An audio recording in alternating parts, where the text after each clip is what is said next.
नमस्कार दर्शक मित्रों, आप देख रहे हैं राष्ट्र प्रथम और मैं हूं तपस्वी आचार्य। सबसे बड़े न्यूज़ बुलेटिन के साथ जिसका नाम है समाचार का सच, जिसमें हम लोग जो भी देश की घटना है, जो भी स्टेट की घटना है या फिर बड़े समाचार है, उसका हम लोग थोड़ा बहुत आकलन करते हैं और आपको दिखाते हैं समाचार का सच। तो सबसे पहले आज बात करनी है छत्तीसगढ़ की। छत्तीसगढ़ की एक सबसे बड़े घोटाले का एक समाचार आया हुआ है, जिसमें नवभारत टाइम्स ने एक डिटेल दी है, वो हम लोग यहाँ पर समझे। तो सबसे बड़े छत्तीसगढ़ से स्टार्ट करते हैं और सीएम बघेल की और ओएसडी और अफसरों की व्यापारी पर एक छापा पड़ा हुआ है, उसके रिलेटेड एक न्यूज़ समझे। तो जो नवभारत टाइम्स ने लिखा हुआ है उसके रिलेटेड हम लोग समाचार समझेंगे। तो 4 करोड़ रुपीस जो है वो नकद सहित आपत्तिजनक दस्तावेज जो है वो मिले हुए हैं। छत्तीसगढ़ की बात करें तो सबसे बड़े 4 करोड़ कैश मिले हुए हैं और आपत्तिजनक दस्तावेज मिले हुए हैं। दूसरी एक डिटेल वो आई है कि छत्तीसगढ़ की राजधानी रायपुर, रायगढ़ सहित अन्य जिलों में सुबह सुबह ईडी ने राज्य के कई अफसरों के घर एक धावा बोलकर छापेमारी की है, और वो भी छत्तीसगढ़ में। क्या है ये डिटेल वो हम लोग समझे। तो नवभारत टाइम्स ने फ्रंट पेज के ऊपर ये समाचार लिखे हुए हैं, वो हम लोग सबसे पहले यहाँ पर समझेंगे। डिटेल कुछ ऐसी है कि मंगलवार शाम तक लगभग 4 करोड़ रुपीस कैश वहाँ पर, नकद कैश वहाँ पर आभूषण के साथ बरामद हुए हैं। और छत्तीसगढ़ के कई शहरों में ईडी ने मंगलवार को दिन भर की छापेमारी की है। सुबह सुबह की बात करें तो सुबह सुबह एक बार फिर से वहां पर एक छापेमारी आज भी स्टार्ट हुई है, और इस बार ईडी ने राज्य के कुछ वरिष्ठ अधिकारियों के साथ ही कारोबारियों के घर पर भी वहां पर छापेमारी की है। नवभारत टाइम्स ने जो फ्रंट पेज के ऊपर बॉक्स बनाया हुआ है उसमें कुछ डिटेल ऐसी लिखी है कि जिसमें से कुछ ऐसे भी शामिल है जिन पर पहले ही आईटी की रेड जो है वो चल रही थी और रेड चालू थी। उसमें छत्तीसगढ़ में इस बार ईडी ने दुर्ग, रायपुर, रायगढ़ और महामुसन सहित कई जगहों पर एक साथ छापेमारी की है और आज भी अभी चालू है। सूत्रों ने कुछ ऐसा बताया हुआ है कि ईडी की छापेमारी में शाम तक लगभग 4 करोड़ रुपीस की नकद जो है वो बरामद की गई है, जबकि करोड़ों रुपीस का वहां पर आभूषण भी प्राप्त हुआ है। डिटेल कुछ वहां पर नवभारत टाइम्स ने ऐसा लिखा हुआ है कि सूत्रों ने हालांकि यह नहीं बताया है कि सब सामान कहां बरामद हुआ है, लेकिन माना ऐसा जा रहा है कि ईडी अधिकारियों की छापेमारी में बहुत कुछ वहां पर बरामद भी हुआ है, जिसमें से काफी सारे संदिग्ध दस्तावेज भी शामिल हुए हैं। शाम को दिल्ली के अधिकारी रायपुर वहां पर पहुंच चुके हैं और इस पूरी छापेमारी की दिल्ली के वरिष्ठ अधिकारियों द्वारा की जा रही है। तो माना ऐसा जा रहा है कि कई कुछ संदिग्ध वहां पर दस्तावेज जब्त हुए हैं, और वहां पर ईडी ने बुधवार को यानी आज सुबह वहां पर सबसे बड़ी कार्रवाई शुरू हुई है।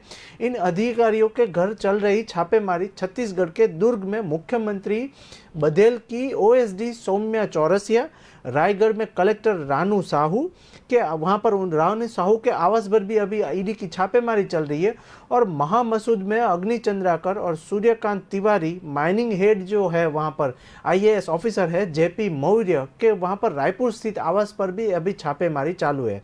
दूसरी जो यहाँ पर डिटेल लिखी है वो यहाँ पर पढ़े तो रायगढ़ के गांजा चौक के निवास स्थित वहां पर निवासी है नवनीत तिवारी, प्रिंस भाटिया है, और तीसरे जो है वो सीए है वो सुनील अग्रवाल के ठिकाने पर भी ईडी की अभी छापेमारी चालू है। डिटेल कुछ ऐसी सामने आई है कि वहां पर सूत्रों ने ऐसा बताया कि सुबह 5 बजे से चल रही है ये छापेमारी, और बताया जा रहा है कि सुबह 5 बजे से इन सभी के घर पर ईडी ने दर्जन भर टीम वहां पर साथ में रेड भी किया हुआ है। डिटेल वहां पर जो नवभारत टाइम्स ने लिखी है, और साथ ही टाइम्स नाउ ने भी एक डिटेल उनके पोर्टल पे लिखी है, क्योंकि अब तक की छत्तीसगढ़ की ये सबसे बड़ी छापेमारी माने जाती है। इसमें नवभारत टाइम्स ने डिटेल कुछ ऐसे लिखी है पोर्टल के साथ कि इससे पहले भी आईटी और ईडी द्वारा मुख्यमंत्री के ओएसडी सौम्या चौरसिया, कलेक्टर रानू साहू और सूर्यकांत तिवारी के घर पर छापेमारी की थी और पूछताछ भी वहां पर की थी। इस दौरान कोयला व्यापारी सूर्यकांत तिवारी और सौम्या चौरसिया के घर से बड़ी मात्रा में लगभग 200 करोड़ रुपीस की चल और अचल संपत्ति सामने आई थी। हाँ मित्रों, 200 करोड़ रुपीस की अचल संपत्ति वहां पर सामने आई है। अब देखना ये रहेगा कि प्रशासक और दिल्ली के आला कमान इसके ऊपर क्या कार्रवाई करते हैं। और सबसे बड़ा जो न्यूज़पेपर का क्वेश्चन मार्क है कि ये जो छापेमारी हो रही है उसमें से जो नगद कैश जो 200 करोड़ रुपीस और अब तक की 40 करोड़ रुपीस वहां पर बरामद हुए हैं, वो पैसा किसके पास है और वहां पर कैसे आया, वो सबसे बड़ा क्वेश्चन मार्क जो है वो वायरल होता है। ये न्यूज़ के ऊपर हम लोग लगातार नज़र रखेंगे। लेकिन अब बात करते हैं दूसरे स्टेट की और दूसरे न्यूज़ की तरफ रुख करें तो गुजरात में अभी इलेक्शन का माहौल चल रहा है। उसमें भाजपा और कांग्रेस और साथ ही साथ आप के नेता जो है वो आमने सामने कथित मुद्दे पे बवाल कर रहे हैं। क्या है वो गुजरात का वहाँ पर न्यूज़ वो सबसे बड़ा है वो जाने। तो गुजरात समाचार की टीम ने कुछ एक न्यूज़ ऐसे दिए हुए है कि आपके सामने भाजपा का मास्टर स्ट्रोक, ऐसा उन लोगों ने फ्रंट पेज के ऊपर एक समाचार दिया हुआ है। वो समाचार सबसे बड़े गुजरात के समाचार है, वो यहाँ पर हम लोग समझे तो गुजरात समाचार और संदेश ने फ्रंट पेज के ऊपर ये न्यूज़ लिया हुआ है। तो ये न्यूज़ का वेटेज समझे हम लोग, ये न्यूज़ को हम लोग जाने तो डिटेल कुछ ऐसी लिखी है कि आपके सामने मीन्स आम आदमी के सामने भाजपा का मास्टर स्ट्रोक आदिवासी वोटर्स को साधने के लिए आज एक लॉन्च की है गौरव यात्रा। भाजपा सरकार ने वहाँ पर गुजरात में अभी भाजपा भूपेंद्र भाई की पटेल की सरकार चालू है, भाजपा के आला कमान ये नेता संभाल रहे हैं। तो डिटेल कुछ ऐसी है कि उन लोगों ने आदिवासी वोटर्स को रुझाने के लिए, उन लोगों को वहाँ पर अपने भाजपा में शामिल करने के लिए एक गौरव यात्रा का आयोजन किया है। और ये न्यूज़ ने गुजरात समाचार और वहाँ पर संदेश ने फ्रंट पेज पे स्थान दिया हुआ है। क्यों ये न्यूज़ वहाँ पर इतनी मायने रखती है वो डिटेल हम लोग यहाँ पर समझे तो कुछ समाचार ऐसा लिखा हुआ है कि भाजपा की इस यात्रा का मुख्य उद्देश्य आदिवासी वोटर्स को साधना है। भाजपा का मुख्य उद्देश्य जो है वो ऐसा है कि आदिवासी वोटर्स का ज़्यादा से ज़्यादा भाजपा में शामिल हो और आदिवासी लोगों के वोट जो है वो भाजपा को मिले, क्योंकि अभी थोड़े दिनों में ही इलेक्शन का चुनाव होगा, इलेक्शन वहाँ पर जारी होगा।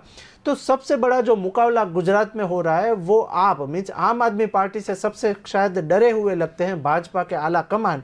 तो डिटेल कुछ ऐसी है कि दरअसल आदिवासी वोटर्स परंपरागत रूप से कांग्रेस को वोट देते आते हैं और इसी बीच आम आदमी पार्टी इन वोटर्स को लुभाने में अभी जुटी है, क्योंकि आए दिन आम आदमी पार्टी के अरविंद केजरीवाल और मनीष सिसोदिया गुजरात के दौरे पर आते हैं और वो लोग भी आदिवासी एरिया में सबसे बड़ी वहाँ पर सभा संबोधन करते हैं। तो वो लोग भी आम आदमी पार्टी वाले लोग भी वहाँ पर पार्टी के आला कमान, वहाँ पर आम आदमी पार्टी वाले का आला कमान है, वो भी वहाँ पर जो है वो इन लोगों को रुझाने के लिए आए हैं। और गुजरात में इस साल के अंत तक होने वाले विधानसभा चुनावों में भारतीय जनता पार्टी को आम आदमी पार्टी से कड़ी टक्कर मिल रही है। वहाँ पर गुजरात समाचार और संदेश ऐसा लिख रहे हैं कि आम आदमी पार्टी से बीजेपी डर रहा है और बीजेपी सबसे बड़ी टक्कर मिल रही है, जो बीजेपी के नेता को सबसे बड़ी टक्कर मिल रही है वो आम आदमी पार्टी से मिल रही है। आप नेताओं की जनसभा में होने वाली भीड़ ने भाजपा की वहाँ पर जो है वो थिंक टैंक को एक चिंता जताई है और चिंता बढ़ी हुई है भाजपा में, क्योंकि ऐसे में वोटर्स को साधने के लिए भाजपा ने अपना एक मास्टर स्ट्रोक चलाया हुआ है। दरअसल भारतीय जनता पार्टी चुनाव से पहले राज्य में गुजरात गौरव यात्रा लॉन्च करने जा रही है। इसी बीच वहां पर 5 अलग अलग मार्गों पर यह एक यात्रा जो है वो आज से शुरू होगी, जिसका शुभारंभ भाजपा के अध्यक्ष जेपी नड्डा करेंगे। डिटेल ऐसी कुछ सामने आ रही है कि आदिवासी वोटर्स पर होगा पूरा का पूरा फोकस भाजपा का, क्योंकि गुजरात जो है वो इलेक्शन का एपी सेंटर माना जाता है। भाजपा की इस यात्रा का मुख्य उद्देश्य जो है वो आदिवासी वोटर्स को मनाना होगा, साधना होगा। दरअसल आदिवासी वोटर्स परंपरागत रूप से कांग्रेस की झोली में वोट देते हैं, तो अब आम आदमी पार्टी भी इन वोटर्स को लुभाने के लिए बहुत ही कड़ी मेहनत कर रही है। आपको ये बता दें कि तीसरी बार है कि भाजपा गुजरात में गौरव यात्रा शुरू करने जा रही है। इससे पहले 2002 में तत्कालीन मुख्यमंत्री नरेंद्र मोदी ने 2002 में सांप्रदायिक दंगों के बाद यह एक यात्रा निकाली थी। इसके बाद की बात करें तो 2017 में भी ये चुनाव में किसी तरीके की ये पार्टी ने ऐसी यात्रा लॉन्च की थी और दोनों ही बार फायदा भाजपा को हुआ था। आपको बता दें कि 2002 में और 2017 में दोनों की बार जो है वो फायदा हुआ था वो भाजपा को हुआ था। इसी बीच 2002 में भाजपा ने कुल 182 सीटों में से 127 सीट जीती थी। वहीं 2017 में भी पार्टी ने 99 सीट और कांग्रेस ने 77 सीट वहां पर मिली थी।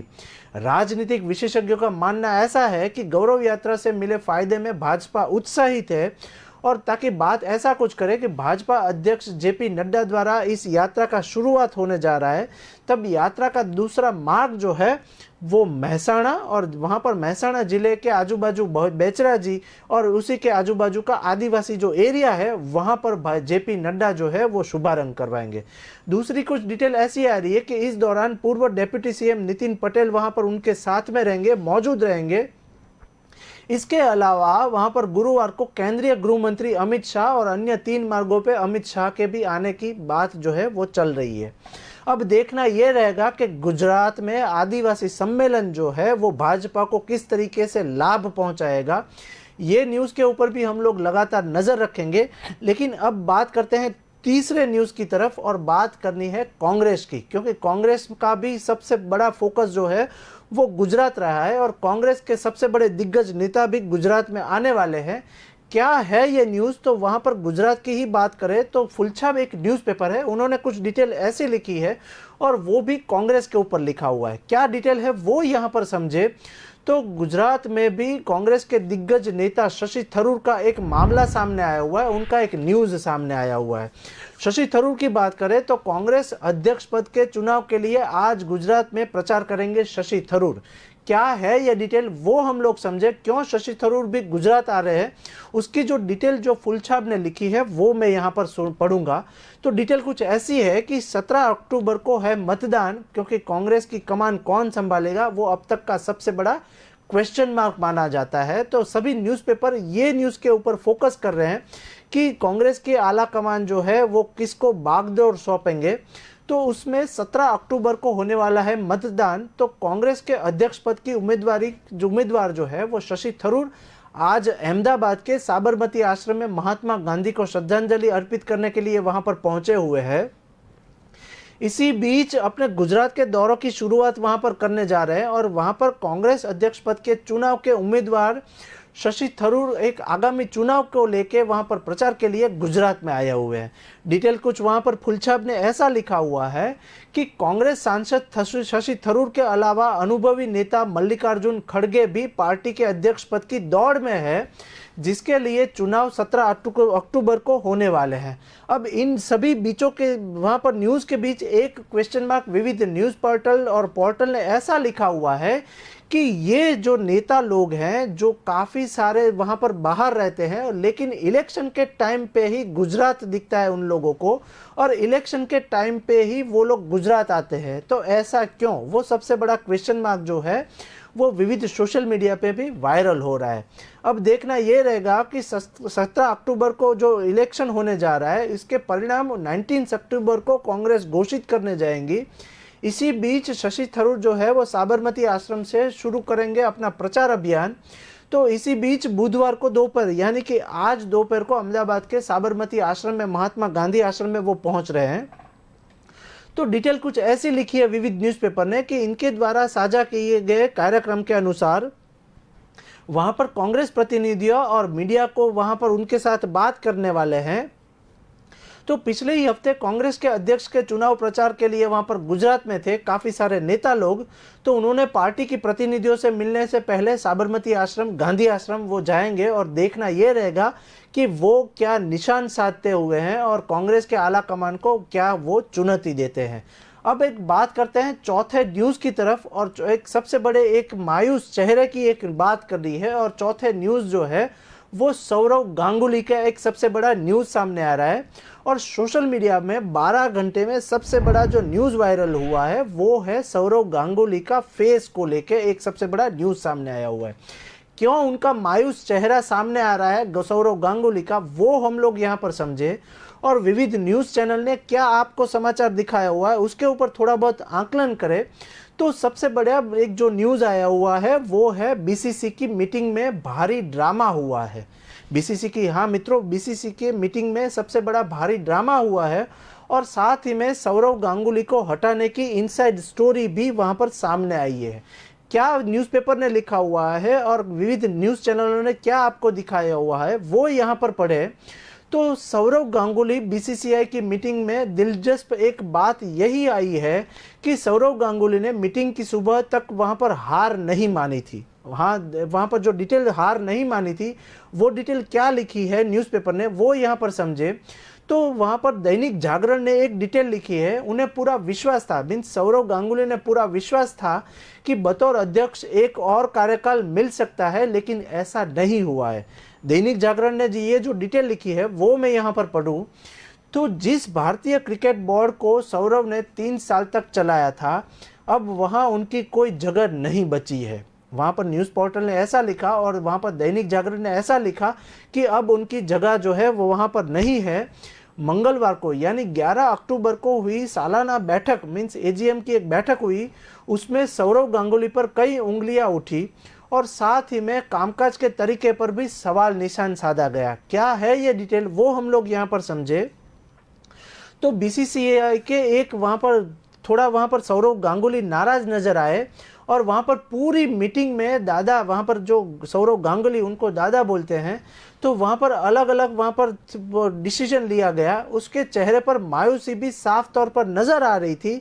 इसी बीच गांगुली बोर्ड का अध्यक्ष बना रहना चाहते थे, लेकिन उनसे वहाँ पर जो है वो उनका ऐसा नहीं मानना था, लेकिन उनसे 2 वहाँ पर मनाया गया और भारतीय टीम के पूर्व कप्तान बोर्ड के इस फैसले से नाखुश भी दिखे। बीसीसीआई की मीटिंग में क्या हुआ वो हम लोग यहाँ पर समझे तो डिटेल कुछ ऐसी सामने आई कि भारतीय क्रिकेट बोर्ड से सौरव गांगुली की वहाँ पर बोरिया बिस्तर बांध चुके हैं। और इसी बीच मुंबई में मंगलवार को भारतीय क्रिकेट कंट्रोल बोर्ड ने हेडक्वार्टर्स में बाहर देश के अलग अलग क्रिकेट संघ से आए एक नाम गए, वहाँ पर नाम इकट्ठा किए गए।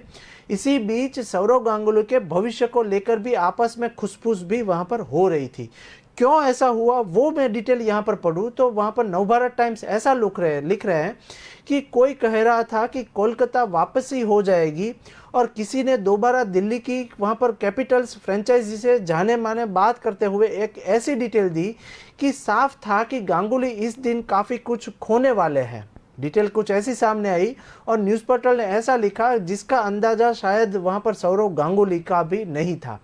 पिछले ही कार्यकारिणी के लगभग सभी सदस्यों को दोबारा वहां पर मौका दिया गया और सिवाय गांगुली को वहां पर दोबारा मौका नहीं मिला। और संयुक्त सचिव जयेश जॉर्ज के सूत्रों का कहना ऐसा है कि गांगुली ने अपनी नाराजगी छिपाने की कई बार कोशिश भी नहीं की और पुराना अध्यक्ष पद और नए अध्यक्ष का नाम प्रस्तावित करना है, और लेकिन गांगुली ने रोजर बिन्नी का नाम प्रस्ताव तक नहीं रखा। वहाँ पर डिटेल कुछ ऐसी सामने आई कि रोजर बिन्नी का नाम प्रस्ताव में नहीं रखा। और क्या वहाँ पर शिवसेना एक डर वहाँ पर बैठा था कि क्या डिटेल थी वो यहाँ पर समझे। तो वहाँ पर भी सियासी मसला चल रहा है। अब देखना ये रहेगा कि सौरव गांगुली जो है वो क्या वहाँ पर डिटेल देते हैं। अब एक बात करें लालू प्रसाद यादव की, दूसरे न्यूज़ की तरफ हम लोग चले तो लालू प्रसाद यादव को भी कुछ वहाँ पर शिवसेना जैसा माहौल वहाँ पर रचने जा रहे हैं और क्या डिटेल है वो यहाँ पर समझे। तो एक सबसे बड़ा सियासी मसला सामने आया हुआ है, इसके ऊपर डिटेल हम लोग समझे तो वहाँ पर एक सवाल ऐसा आया हुआ है कि लालू यादव को इस बात का डर है कि भविष्य में भी उनकी न रहने वाले सूरत में आरजेडी नेता जो है वो वहाँ पर ऐसा कुछ मामला सामने आया हुआ है। बिहार के विधानसभा के पूर्व अध्यक्ष और संगठनात्मक वहाँ पर चुनाव के लिए राजदा के राष्ट्रीय रिटर्निंग अधिकारी उदय नारायण चौधरी के एक बयान सामने आया हुआ है और बयान से भी इस चर्चा को बल मिला है। और इसी बीच वहाँ पर टाइम्स नाउ न्यूज़ नेटवर्क ने कुछ डिटेल सामने दी है और वो भी आरजेडी और महत्वपूर्ण तेजस्वी यादव को लेके एक समाचार सामने आया हुआ है। डिटेल कुछ ऐसी सामने आई कि वहाँ पर उन्होंने कहा कि तेजस्वी को वहाँ पर भविष्य में किसी भी कानूनी अटिलता की स्थिति में वहाँ पर सभी महत्वपूर्ण निर्णय लेने के लिए वहाँ पर अधिकृत किया जा सकता है।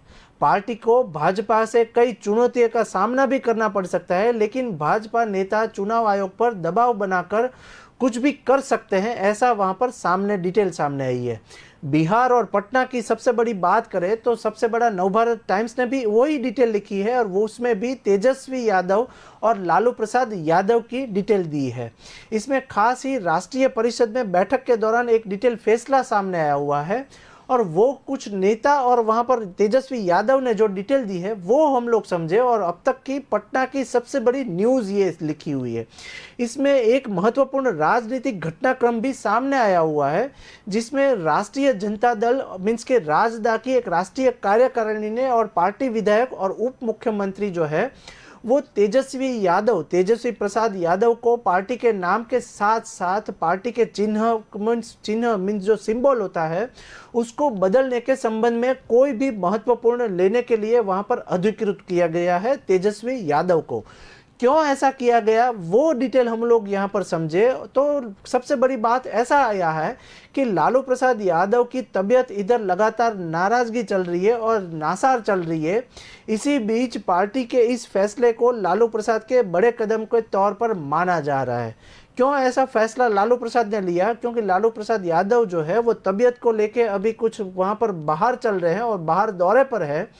तो इसी बीच पार्टी में हल्के में वहाँ पर विलय की बातचीत चल रही है। डिटेल क्या है कि संभवतः वहाँ पर 6 महीने के भीतर एक विलय की प्रक्रिया भी हो सकती है और बहुत जल्द हो सकती है।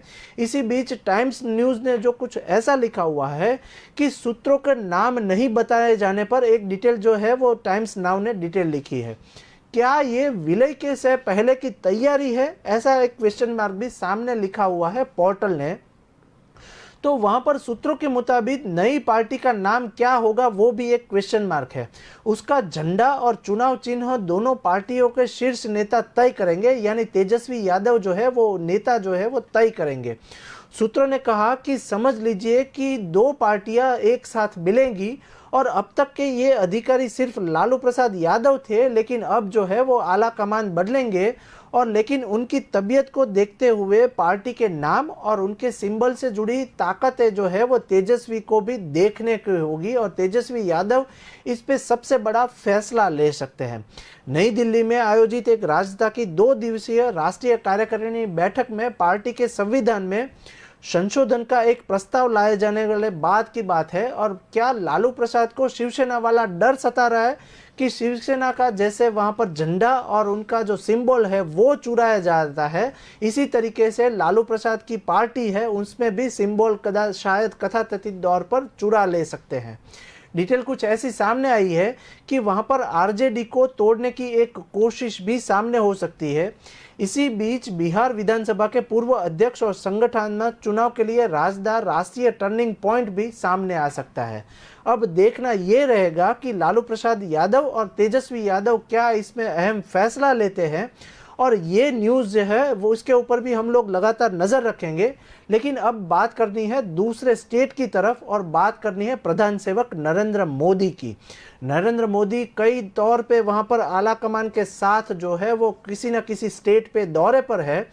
तो अब बात करें नरेंद्र मोदी की, तो मध्य प्रदेश में अब तक की सबसे बड़ी न्यूज़ जो सामने आई है वो मैं यहाँ पर बोलूँ तो वहां पर दैनिक भास्कर ने कुछ ऐसा लिखा है कि महाकालेश्वर टेम्पल उज्जैन में सबसे बड़ा एक चुनावी फैसले को लेकर भी एक वहां पर डिटेल सामने आई है।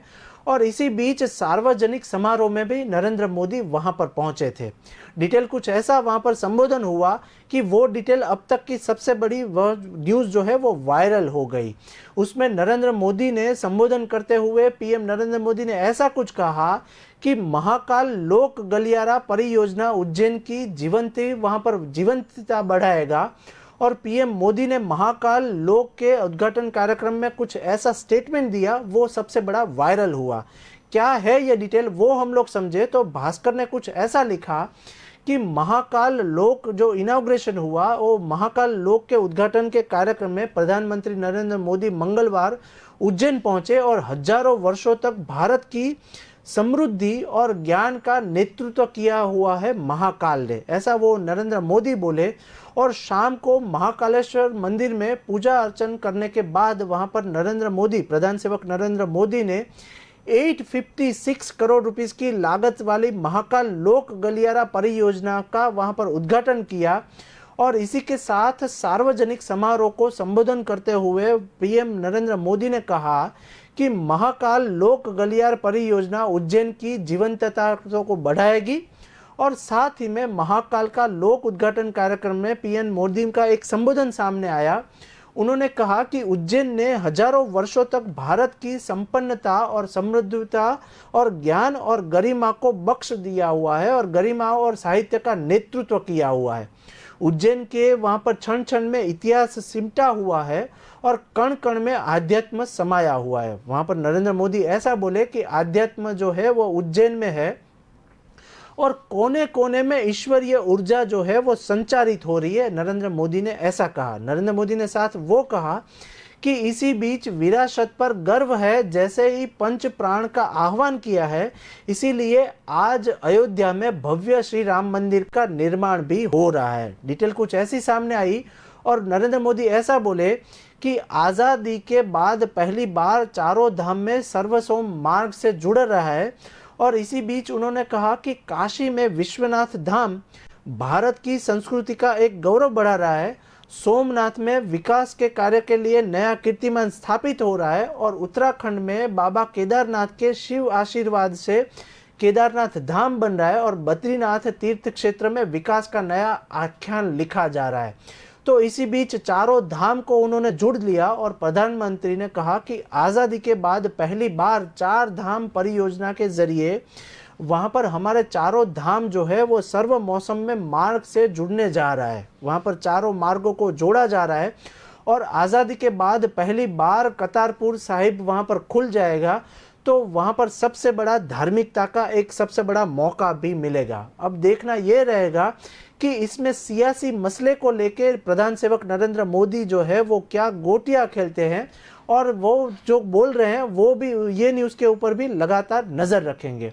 अब एक बात करें दूसरे स्टेट की और पंजाब में भी एक सबसे बड़ा सियासी मसला चल रहा है। तो पंजाब के कुछ न्यूज़ पढ़े तो एक जो न्यूज़ जो पंजाब केसरी ने लिखा हुआ है वो सबसे बड़ा न्यूज़ माना जाता है। तो क्या है पंजाब केसरी ने कौन से मुद्दे के ऊपर न्यूज़ दिया हुआ है फ्रंट पेज के ऊपर, वो हम लोग यहाँ पर समझे।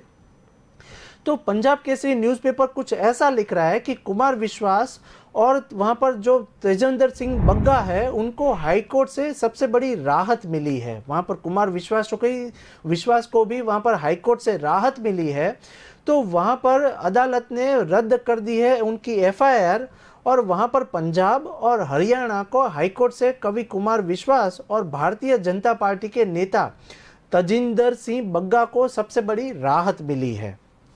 इसी बीच जो डिटेल सामने आई है और पंजाब केसरी ने जो डिटेल लिखा हुआ है, अदालत ने दोनों के खिलाफ दर्ज एफआईआर को रद्द करने का एक निर्देश दिया हुआ है और वहां पर अदालत के फैसले के बाद कुमार विश्वास ने एक प्रतिक्रिया भी दी है। क्या है वो डिटेल वो हम लोग समझे और पंजाब केसरी ने ये लास्ट पेज के ऊपर न्यूज़ दी है वो हम लोग समझे।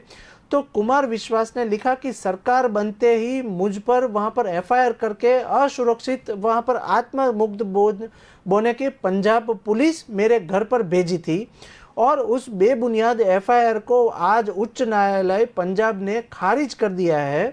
और इसी बीच न्यायिक पालिका के वहाँ पर डिटेल कुछ ऐसी सामने आई कि वहाँ पर 2 लोगों की एफआईआर जो है वो कोर्ट ने खारिज कर दी है। दूसरे न्यूज़ के ऊपर भी हम लोग लगातार नज़र रखेंगे, लेकिन वो आज मैं मिलूँगा और कल हम लोग फिर से मिलेंगे। नमस्कार।